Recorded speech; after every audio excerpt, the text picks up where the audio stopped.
Welcome to Talking Business, a podcast produced in Melbourne, Australia. The podcast is available on the Acast app, the Apple Podcast Store, or wherever you go to get your podcasts. Or you can get it at the Business Acumen website at www.businessacumen.biz. I am Leon Gettler. My job is to review and monitor the week's news in business, finance and economics. I bring it all to you every week. This is episode number 41 in our series for 2021, and today's date is Friday, November the 12th.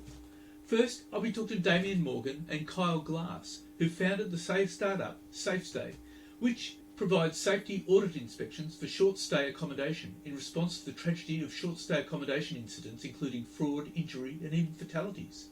And I'll be talking to AMP Capital Chief Economist Shane Olver about the prospect of the RBA raising interest rates. But now let's talk to Damian Morgan and Kiel Glass. Kiel, Damian, tell us about SafeStay. Yeah, absolutely. Well, SafeStay is a safety inspection audit company specifically targeted towards short-term rentals.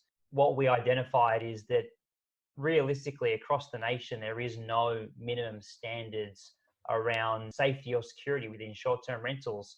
So we decided to put together a framework which specifically targets to improve the level of safety and security. So that way guests can ensure that they are going to stay at accommodation that's really in their best interest for them and their family. I mean, some prefer the flexibility of short-term renting, but for others, the uncertainty and informality of the living situation can be quite stressful and can cause a lot of problems. Yeah, absolutely. That's obviously a key focus of ours is to ensure that, that when you're booking a short-term rental, wherever that be, we're obviously focused here in Australia, that the property is going to be safe and secure for them to stay at. And they know that they're, I guess, with what's happened recently with the COVID-19, everyone has, they're conscious about health and safety and, moving forward to ensure that their family and themselves are protected. So I think moving forward that's going to be key with people, booking short stay accommodation, that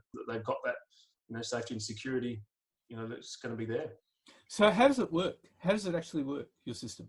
We're trying to get hosts to realize that the focus is now all around a conversation with guests around safety and security and not necessarily transactional. So hosts would go and jump on our website and they would book a safety inspection audit. And we would then send the host a parameter of things we look for during that inspection, where they can go off and make sure that it is in the right form. And then we physically go out and inspect the property. And we do a safety audit inspection check, which covers off, as suggested, safety, security, and cleanliness. And that's from things such as smoke alarms, carbon monoxide alarms, trip hazards, broken glass, cords through window cables, general security that you'd expect that other sectors are that are relevant in other sectors, but just aren't relevant in the short-term rental space. So you would actually physically inspect every property? Correct, absolutely. Right, okay. So how many properties would you be looking at here? Well, it's a pretty expansive market, as we're all aware, through Australia. So there's about 140,000 short-term rental accommodations. So there's a lot of property to be inspected. And, we're certainly setting our goals and aiming very high. We're trying to work with governing bodies around the country on a state and federal level to try and really get these minimum standards improved across the industry. So we hope that, in time, there will be mandatory legislation around these safety and security and cleanliness conversations. And, we want to be in the box position to instill that out there in the marketplace. Obviously, you would have a lot of tenants on side, but what about landlords? How are you going to get them on side for this? Well, it's about showing as a landlord or as a host that you are mindful about guest safety. It's not just a transactional conversation. We do believe that our product out in the marketplace will actually increase the value. We've got surveys and studies to suggest that if you do have a safety audit inspection that is focused around safety, security, and cleanliness, people will pay more for that. So that's a win-win on both aspects for guests and hosts alike. So, if you can position yourself as being a leader and wanting to improve the overall standards, you will be rewarded by being able to ask for more money, but also, less vacancy. This is a true conversation that's going to be coming out of the other side of this pandemic. And it's going to be a main focus. So why not get yourself ahead of the rest and have a unique selling proposition to really make sure that you stand out from the crowd? Well, of course, the pandemic has infected the entire rental market quite severely, hasn't it? Absolutely. Yeah, absolutely. I mean, if you're looking at long-term rentals, it absolutely has, with a saturation of market properties coming to market. But in the short-term rental side, yeah, the market's been obliterated, but we do realize and do recognize that the market's about to explode for short-term rental. Once everybody gets out of their isolation and these restrictions drop on a state level, everybody's going to be itching to get out and stay elsewhere. And that's going to be the new holiday routine of Australians. It's to stay local, stay domestic, and that'll be the annual getaway for every family. So are you also taking into account Airbnb with your model? Well, yes, that's part of the short-term rental market. Yeah, just touching on the in regards to the safety and security audit and cleanliness, is we're not asking, and we're not checking on anything, outrageous or different to what that would be required for a longer-term rental property. So what we're doing is, going out there and making, I guess, the shorter stay properties fall in line with the longer term rental property market. So, like Cole mentioned before, ensuring that they've got those, smoke detectors and pool fences and the like that are required for longer term rentals. Just so then when we do get out and go into the market and start, having holidays again within Australia and kickstarting the industry in Australia, that the people can be safe when they're staying at the properties. The short-term rental industry has been changing quite radically over the last 10 years. Would that be right? Absolutely. Can you explain how? Well, 10 years ago, there was very limited short-term rental properties on the market. Your options were is a hotel room. That's basically where it was. And now today, I think there's, Kyle, correct me if I'm wrong, around a couple 100,000 properties in New South Wales or in Sydney alone to be, rented out day in, day out on the Airbnb platform or the like of the short-term rental platform. Right. Okay. It's the evolution of the share economy, right? So I think if you look at, say, the way of the world, particularly in the last sort of 5 to 7 years, the opportunity to start sharing your own space, which then obviously transitioned into your own property. And then there was a huge shift to investing in property based on a short-term rental strategy. And that really came to light sort of 3 to 5 years ago. And as a result, the short-term rental market exploded with properties available because you now had investors in the market looking to buy property on the back of that Airbnb or short-term strategy.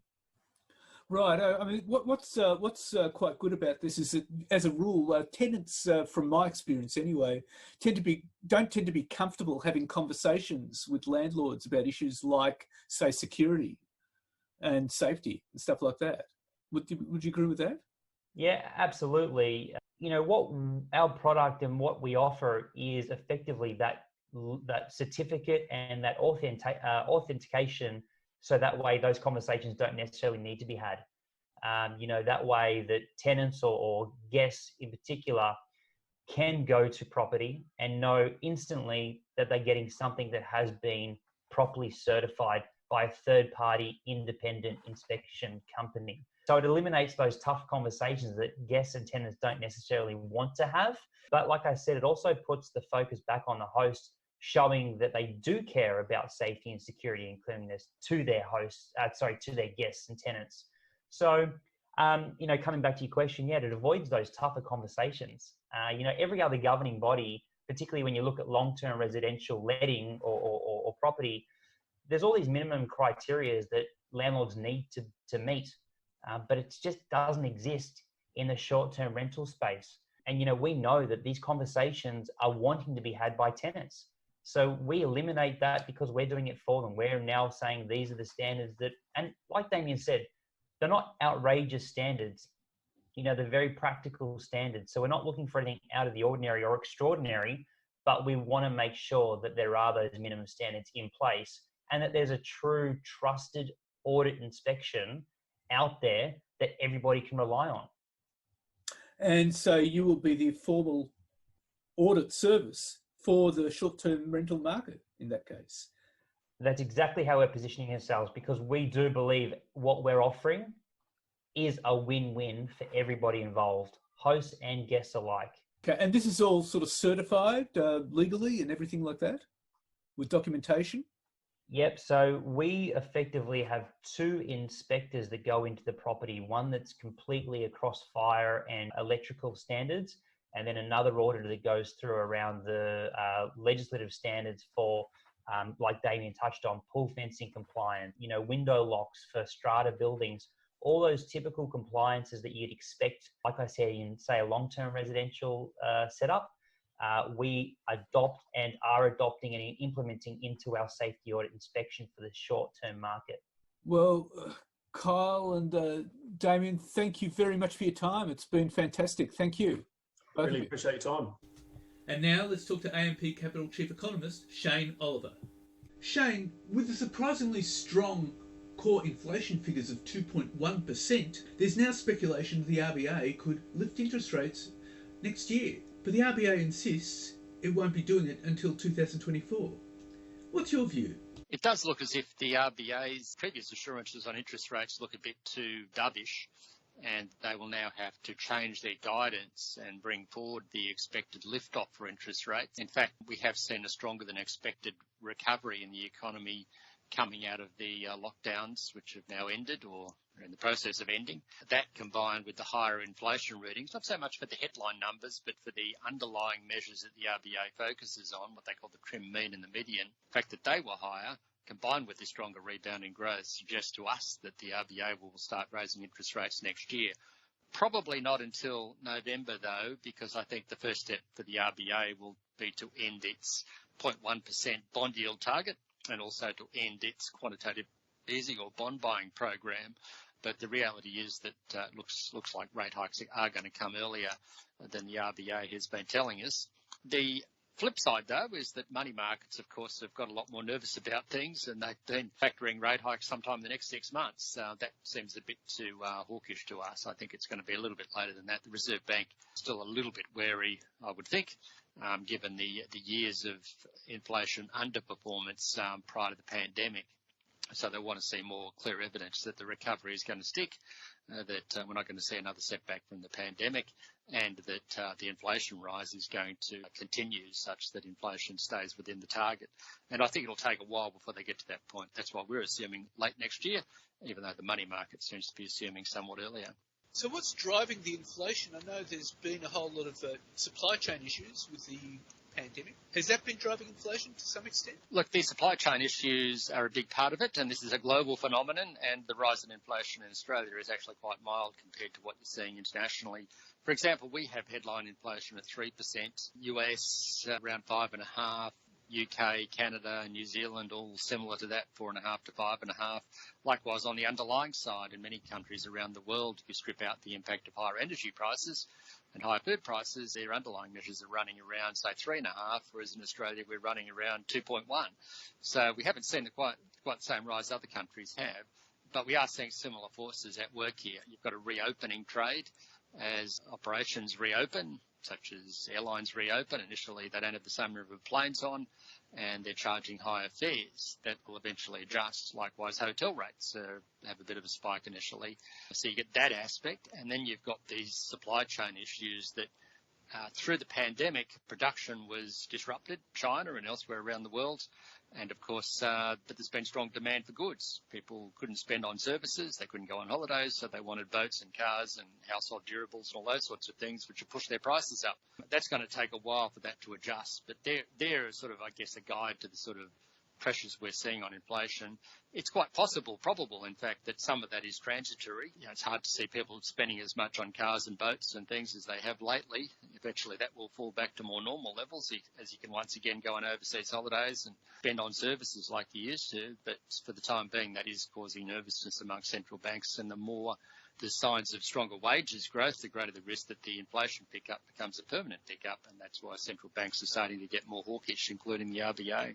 Well, the stronger wages growth is interesting because people are now going back to work with the end of lockdowns. A lot of employers are complaining about skill shortages, and with skill shortages, they're going to be looking to pay staff more. That's right. The pandemic has caused all sorts of funny disruptions. Yeah, people don't work in the city as much as they used to. More online purchases. So that means less demand for sandwich makers in the city, say, or inner city cafes, but the jobs are in delivery drivers or in manufacturing perhaps. And so it's you've got this sort of mismatch in economies. And at the same time, workforces haven't gone back to the norm. Many countries around the world, people have been staying at home, worried about coronavirus. Schools may not have gone back, and so they can't get childcare for their children. So that's a problem. So there's all sorts of distortions caused by the pandemic. And in the meantime, in Australia, we don't have the immigrants and the backpackers coming in who normally fill in demand for various skills and various hospitality jobs, and so that's another factor in there, all of which has led to a bit of wage movement. I guess when you look at the US, it's mainly low-end wages that are moving up, and I haven't seen the data on Australia, but I suspect it's something similar. But there is always a risk that that flows on through to a generalised wage increase. And there's also this debate about the great resignation, that people have been through the pandemic, they don't want to put up with bad bosses anymore, or careers going nowhere, so they're going to resign en masse. That to me strikes me as a bit of an exaggeration, but there's a grain of truth in it, which can also mean some disruption. Now, obviously, those people might want to go somewhere else. They're not all going to become artists and bakers in Orange, but, there might be an element of that. But I think ultimately, again, that will settle down. But it's all a question of how long it takes to settle down. In the meantime, it creates uncertainty for central banks, such that they can't leave rates on hold at low levels for as long as they were previously thinking. What will it do for the RBA financially? Well, for the RBA, they just start raising interest rates. It's more of an issue, I think, for the federal government that has borrowed money, has big budget deficits, and it might find that when it starts rolling over the bonds, the money that it's borrowed, or continues to finance government's earning via deficits, via debt, that they might have to pay more for that debt. For example, the low point last year, the 10-year government bond yield in Australia was 0.6%. The last few days it's been up around 2%. So that's quite a big increase in the cost of funding the federal budget deficit, and that means higher spending on interest costs and potentially less spending on available and other items. I mean, mind you, in a great historical sense, you could argue rates are still low. It's just that they're not as low as they used to be, and that will entail a cost for the federal government. How far do you see interest rates rising to? Well, at this stage, we only see 2 rate hikes next year in November and December, ultimately taking the cash rate to 0.5% by the end of the year. And then we'll probably get another 2 hikes through 2023, which will take us up to 1%. Mind you, that's a long way off, and forecasting that far out is fraught with all sorts of risks, and things could go in either direction. And of course, money markets, they're already assuming more than a 1% hike by the end of next year. So the money markets are a lot more hawkish than we are. I think the best you can say is that we're probably moving into a world where interest rates will go higher. The magnitude of that increase is the big unknown in all of this, and the timing of it. And a lot of it will depend on one's expectation regarding how long these inflationary pressures are with us for. The danger in all of this, I think, is the reserve banks and central banks around the world slam on the brakes too quickly, and then you end up with a growth slowdown, say in 12 months' time, just at the time when people have had their fill of goods. The supply bottlenecks have been resolved, and so prices start falling, and you end up back with the worries being about deflation. That is the scenario that central banks have to allow for, which is why they're probably not quite as hawkish as money markets are. 1% is still very low. 1% is still very low. It's just that it's a much higher rate than what we've become used to. If you translate that through, it's not going to be a one-for-one translation, but it'll give you a rough guide that it probably means ultimately that variable interest rates will go up by 1%. And the fixed rates might end up going up by something similar in total. We have recently seen some increases in fixed rates. This is where the impact will come initially on the economy, because a lot of borrowing recently in Australia has been at fixed rates. Now, the people who've got those fixed rate loans won't see an increase in their borrowing costs. But if you're a new home borrower and thinking, well, I'm going to jump in now and get a 2% deal on fixed rates and lock in that for 3 years or 2 years, you may find by the time the paperwork's all done that the rate will be somewhat higher. And in 12 months' time, that rate might be around 3%. So it impacts marginal demand in the economy for, say, things like housing, and that's going to start having a negative impact on house prices. But it's correct. Those rates are still very low. It's just that the amount of money you have to borrow these days to buy a house is much more than it used to be. And so therefore a 1% increase in interest rates today is probably equivalent to something like a 4% increase in interest rates in, say, 1989, simply because debt levels are much higher and because house prices are much higher relative to people's incomes. Of course, so that could become quite an issue. But the other big issue too is what impact would that have on house prices? Will it send house prices down? I think ultimately it will, but we don't want to get too excited too quickly here. I think there's a bit of a leads and lags here. Interest rates are still low. That's the reality, and the economy is recovering, and at some point immigration levels might rise. So those things could provide a bit of support for house prices over the next little while. I think the most likely scenario is that house price gains, which have slowed from around 2.5% in March of this year and have slowed to, on the latest numbers from CoreLogic, slowed to 1.5% in the month of October. House price gains will continue to slow down as we go into next year. So we're probably getting to the peak in terms of annual price growth, which according to CoreLogic saw national house prices up almost 22% over the last 12 months. So we're coming to the peak in that, but the monthly rate of increase will continue to slow down. It's already been slowing down through this year, but it will slow down into next year. And by the latter part of next year, I think prices will start falling as the impact of higher interest rates, initially fixed rates and then eventually variable rates, starts to catch up with the property market. And as we go through 2023, we're probably looking at price falls maybe 5 to 10%. And if rates still keep going up, we could see price declines in 2024 as well. I think we've probably seen the best in terms of the rate of increase in house prices. We're coming into a slowing period, and in a year's time prices will be in decline, and that may continue for a while. I mean, you've got to allow that the reality here is that lower interest rates enable people to borrow more, and that's pushed prices up. When you move in a world of higher interest rates, people can, by definition, can only borrow less, and that puts downwards pressure on their purchasing power, on their buying power when it comes to buying a new home, and that will put downwards pressure on home prices. But I think in the absence of 4 or 5% increase, a massive increase in interest rates or a recession, I don't see a crash in prices, but we have to allow that we're coming into a world of, I think, where prices will be under downwards pressure as we go through the latter part of 2022 into 2023. Which will have huge implications for the housing investment. It will impact housing supply. Probably wouldn't exaggerate it because there's still going to be underlying demand. There's a sort of one thing that may limit the fall is if immigration returns, and there's a debate about how quickly it will return, but that may limit the impact and the fall that on the housing investment market. And the big thing you really don't want in Australia is to see a big fall in housing construction, because that will just mean ongoing problems with affordability. We'll have a period of falling prices, like we did in 2017, 2018. Prices might come off 10%, 15% in Sydney.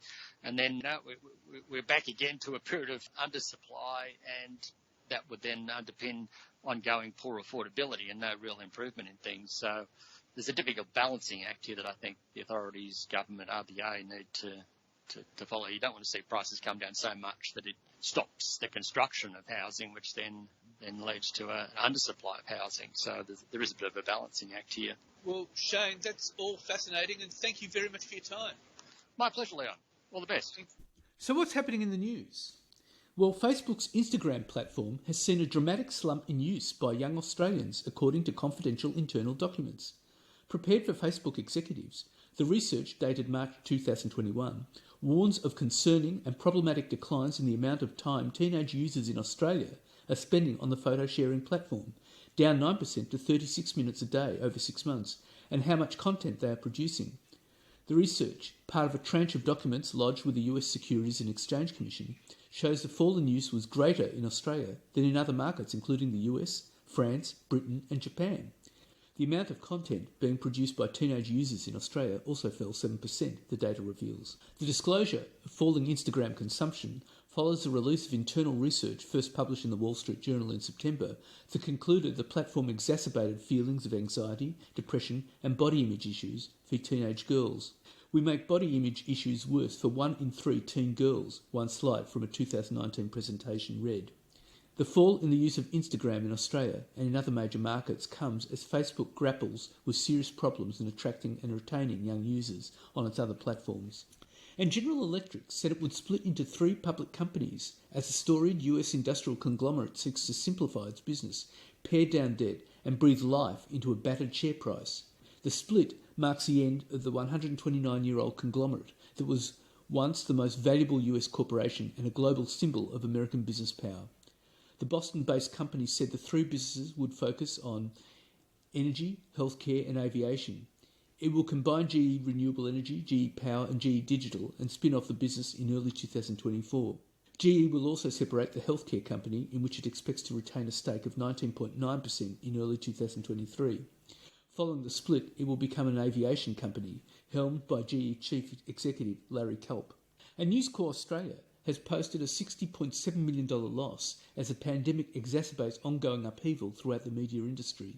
The company blamed a $167 million hit to advertising revenues on regional and community closures or digital transitions. More than 220 Australian newsrooms have shrunk or vanished since the start of the pandemic, while 111 have opened or expanded.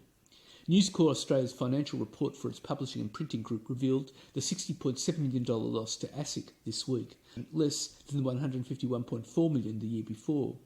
Its 2020-21 report shows a $167 million decline in advertising revenue, reflecting the closure or transition to digital of regional and community newspapers. These closures, though, were also partly responsible for a drop in expenses of $58 million. And Australia's federal election is most likely to be held in May next year, with the Morrison government preparing to fight the poll on an expected economic bounce back from COVID-19. The public service in Canberra is undertaking preparatory work for an April budget, with bureaucrats being told to be prepared to cut short their summer holiday plans in January. No final decision had been made on an election date, but the odds were firming for an April budget, followed by a May election. With the coalition trailing Labor in opinion polls, Prime Minister Scott Morrison wants to make the election a referendum on which side of politics can be trusted to manage the economic recovery from COVID-19. Labor will focus on the slow start to the vaccine rollout, the Prime Minister's trustworthiness and the Coalition's lack of conviction for action on climate change.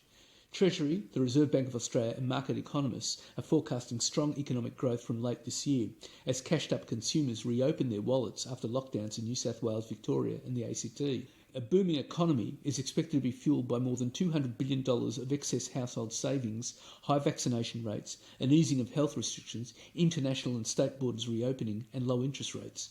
The RBA tips an economic bounce back, forecasting robust economic growth of 5.5% next year, although it expects wages growth and inflation pressures to remain moderate.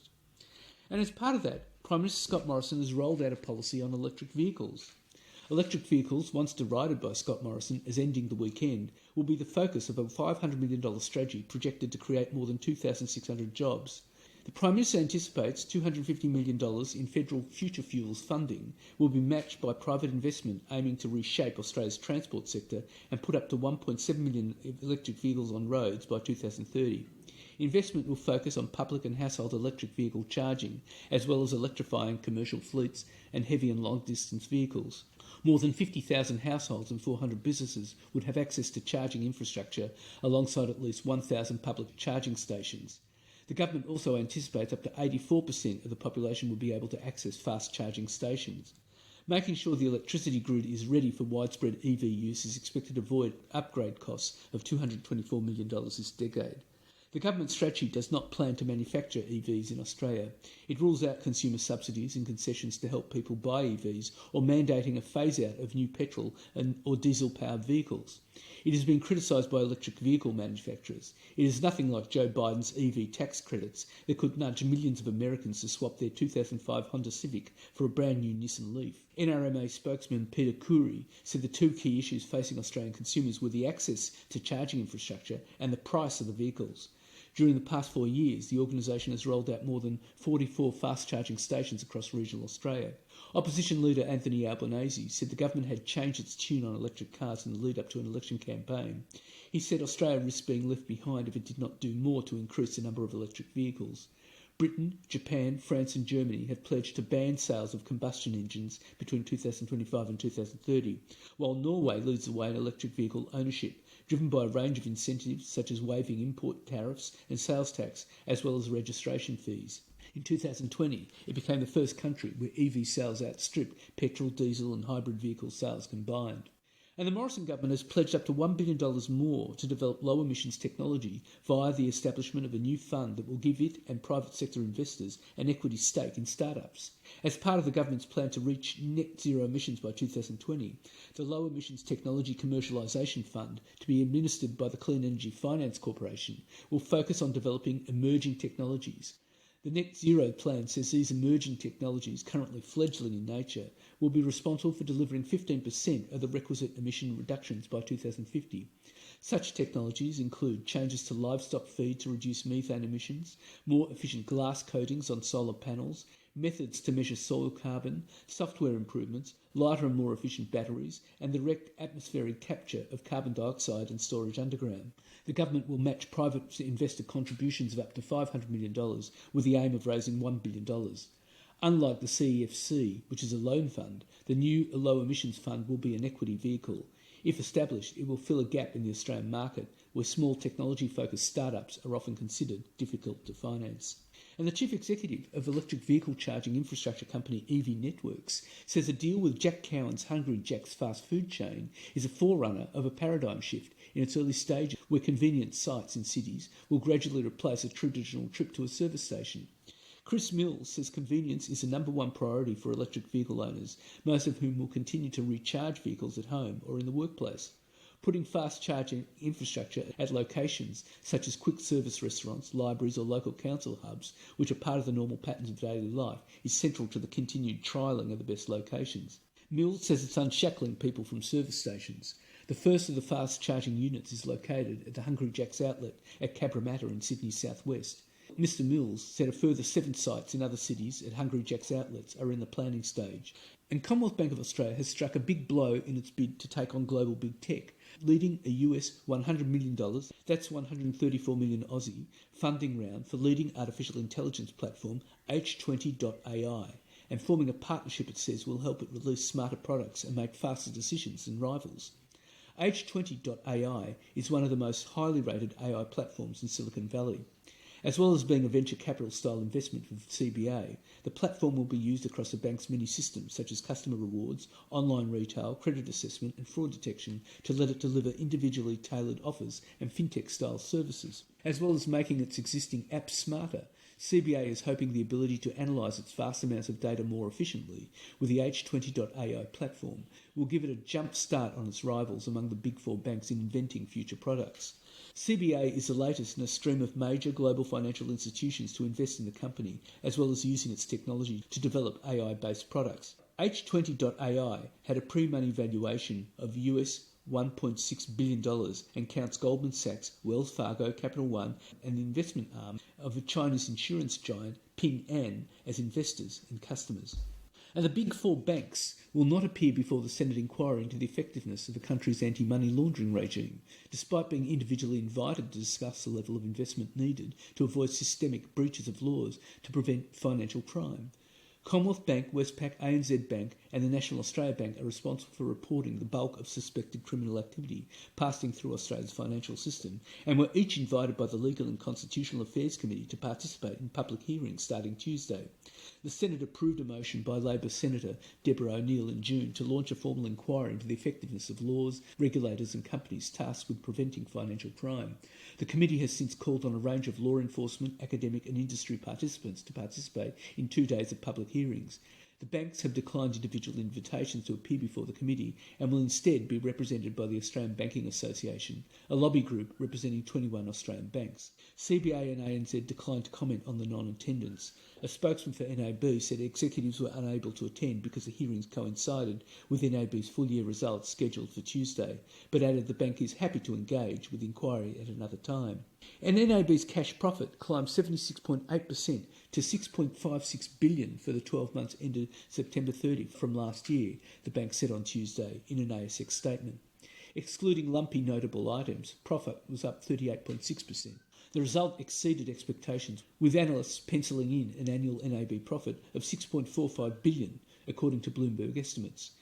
NAB rounds out the profit results for 3 of the big 4 that have a September 30 balance date, while Commonwealth Bank ruled off its year on June 30. And BHP, the nation's largest mining company, is continuing to reduce its exposure to fossil fuels with a deal to sell 2 Queensland coking coal companies to ASX-listed Stanmore Resources. The deal, under which Stanmore has agreed to pay US $1.2 billion, that's 1.6 billion Aussie, to acquire BHP's 80% stake in the BHP Mitsui coal joint ventures Poitrel and South Walker Creek mines in the Bowen Basin, marks the latest step in the company's push to better align its portfolio with global decarbonisation efforts. If a deal is completed, BHP's only remaining coke and coal mines would be its higher quality hard coke and coal mines jointly owned with Mitsubishi, which it believes will be increasingly needed to meet the world's ongoing steel demand, including to build clean energy infrastructure such as wind turbines.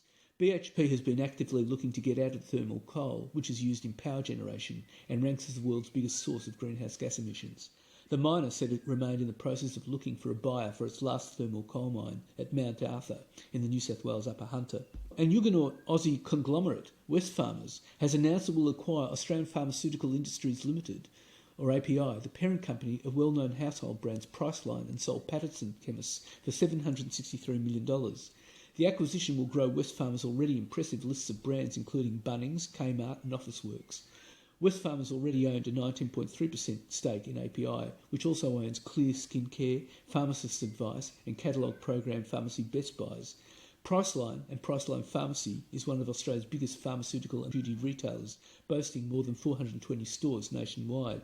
And Sydney Airport has agreed to a takeover offer from an IFM-led consortium following weeks of negotiations and due diligence. The offer is worth $8.75 a share and will be done via a scheme of arrangement. The bid values Sydney Airport's equity at approximately $23.6 billion. The deal faces scrutiny from the Australian Competition Consumer Commission because IFM investors hold stakes in 9 other Australian airports, including Melbourne and Brisbane. The watchdog already started taking submission on the consortium's offer from airlines and aviation services companies last month. The mega deal must also gain merger clearance from the European Union and Australia's Foreign Investment Review Board. And according to Deloitte's Retailers Christmas Survey 2021, they're putting their faith in the consumer more than any other time in the survey's 10-year history as the country emerges from COVID-induced lockdowns with a spring in its step. The survey report assesses retailer sentiment for the approaching Christmas period and identifies key trends, expectations and priorities for Australian retailers for 2022. Key survey findings include 80% of retailers expect to see sales growth in 2021, up 20 percentage points from 2020. 52% expect sales to bounce back rapidly post-lockdowns. 42% believe new product ranges and personalised marketing will be the most important focus areas to boost sales. 60% say more than half of their Christmas sales will be digitally enabled in some way. 55% are concerned and 26% very concerned about receiving sufficient stock for Christmas. 72% highlight shipping costs as having a material impact on their input costs.